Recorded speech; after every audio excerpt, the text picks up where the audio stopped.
John आसराफ। आकर्षण के नियम को जानने के बाद मैं सचमुच इसका इस्तेमाल करके देखना चाहता था कि क्या होगा। 1995 में मैंने एक विज़न बोर्ड बनाना शुरू किया।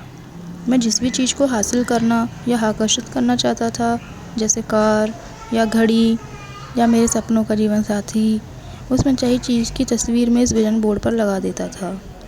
हर दिन मैं अपने ऑफिस में बैठकर इस बोर्ड को देखता था और मानसिक तस्वीर देखने लगता था। मैं सचमुच उस अवस्था में पहुंच गया था जैसे वे चीज़ें मुझे मिल चुकी हों। फिर मुझे शहर छोड़कर दूसरे शहर जाना पड़ा। हमने सारा फर्नीचर और सामान के बक्से स्टोरेज में रख दिए और 5 साल में 3 शहर बदले। फिर अंततः मैं कैलिफोर्निया पहुंच गया, जहां मैंने एक और मकान ख़रीदा। 1 साल तक मैंने उसका नवीनीकरण कराया और फिर 5 साल पुराने मकान से सारा सामान बुलवाया। एक सुबह मेरा बेटा कीनन मेरे ऑफिस में आया।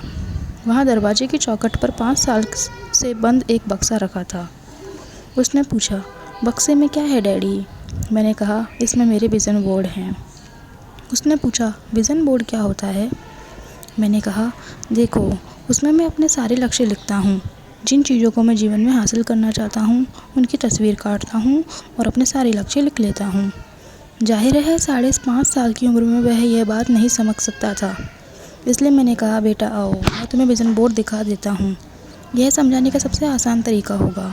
मैंने बक्सा खोला। एक विज़न बोर्ड पर एक मकान की तस्वीर थी जिसकी मैं 5 साल पहले मानसिक तस्वीर देख रहा था। हैरानी की बात यह थी कि हम इस वक्त उसी मकान में रह रहे थे। यह ठीक वैसा ही मकान था। मैंने दरअसल अपने सपनों का मकान ख़रीदा था, उसका नवीनीकरण कराया था और मुझे ये बात पता ही नहीं थी। मैं उस मकान की तरफ देखकर रोने लगा क्योंकि मैं हतप्रभ रह गया था। कीनन ने पूछा, आप रो क्यों रहे हैं? क्योंकि मैं आखिरकार समझ गया हूँ कि आकर्षण का नियम कैसे काम करता है। मैं आखिरकार मानसिक तस्वीर देखने की शक्ति समझ गया हूँ। मैं आखिरकार हर वह चीज़ समझ गया हूँ जो मैंने पढ़ी है, हर चीज़ जिस पर मैंने ज़िंदगी भर काम किया है, वह तरीका जिससे मैंने कंपनियाँ बनाई हैं। यह मेरे मकान के लिए भी कारगर रहा। मैंने अपने सपनों का मकान ख़रीदा था और मुझे इसका पता भी नहीं चला। कल्पना ही सब कुछ है।